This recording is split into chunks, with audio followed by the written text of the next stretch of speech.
personnellement, j'en ai vraiment assez de ce clivage blanc, noir, européen, africain, africain, européen, noir et blanc.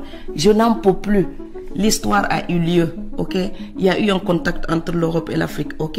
Ça a été violent, tout le monde le sait. Passer le reste des siècles à venir à le répéter ne changera strictement rien.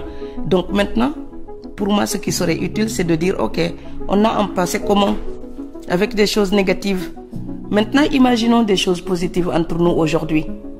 Donc, il faut que l'Afrique perde son complexe d'infériorité, son complexe colonial, et commence à regarder l'Europe comme un partenaire de négociation d'égal à égal.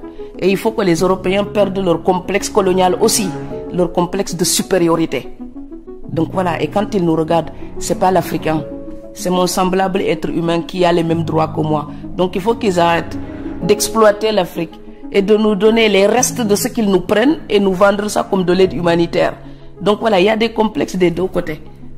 L'Afrique, le complexe d'infériorité, l'Europe, le complexe de supériorité. Et alors, aller faire de l'aide humanitaire en Afrique, vous savez, quand les Européens viennent investir en Afrique, ils appellent ça de l'aide au développement. Mais ils viennent gagner de l'argent, c'est tout bêtement et cyniquement du business. Donc il faut juste qu'ils soient assez intègres pour dire on fait des affaires avec les Africains. Et puis il faut que les Africains aussi arrêtent de se lamenter sur leur sort. Ah, la colonisation, je suis désolé. Maintenant, quand quelqu'un détourne des milliards de son pays, ce n'est pas la colonisation. Voilà, ce sont les défaillances des dirigeants africains d'aujourd'hui. Et il faut arrêter de se dédouaner à bon compte. Voilà, pour se regarder maintenant d'égal à égal et réclamer un monde meilleur et pacifiste. Voilà. Et je ne suis pas dupe, je sais qu'on exploite l'Afrique. Mais alors, je veux négocier les prix de mes matières premières. Parle-moi du cacao d'aujourd'hui. Pourquoi les enfants de Berlin mangent plus de chocolat que les enfants de Côte d'Ivoire? Alors que je n'ai pas vu de cacaoyer à Berlin.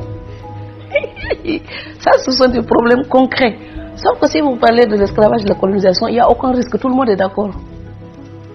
Tout le monde est d'accord. Et après, on vous prend pour un grand héros de la cause noire, là, que des hypocrites.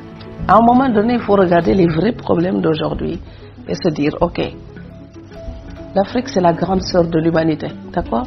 Il l'appelait même le berceau de l'humanité. Et moi, je suis la grande sœur dans ma famille. Vous croyez que je vais accepter que mes petits frères me piétinent? Je suis la grande sœur. Et l'Afrique, c'est la grande sœur de ces continents-là. Pourquoi elle accepte que tout le monde la regarde là avec condescendance? Mais tant qu'on traînera ce statut de victime, ça permet à tout le monde de vous regarder de haut. Je ne suis pas une victime, je suis née libre. Je revendique mes droits et tête haute. Mais avec un grand sourire. L'Afrique a besoin d'un sursaut d'orgueil. Si vous allez chez quelqu'un et il ne veut pas de vous, restez chez vous. Montrez-lui que vous pouvez le faire. Moi, si je devais balayer encore les toilettes à Strasbourg et nettoyer du carrelage là, je serais parti à Dakar vendre des beignets de mie là. C'est très bon. Pour notre monde, notre époque, c'est une époque de rencontre qu'il fallait assouplir tout ça pour que tout le monde puisse jouir de l'article 13 de la Déclaration universelle des droits de l'homme. Ce n'est pas le cas. Il n'y a que les Européens qui en profitent et les pays riches. Si vous avez certains passeports, vous pouvez visiter 170 pays sans visa. Si vous venez du Sénégal ou du Mali, il y a à peine 30 pays où vous pouvez aller sans visa. Donc, le principe de la diplomatie, c'est la réciprocité.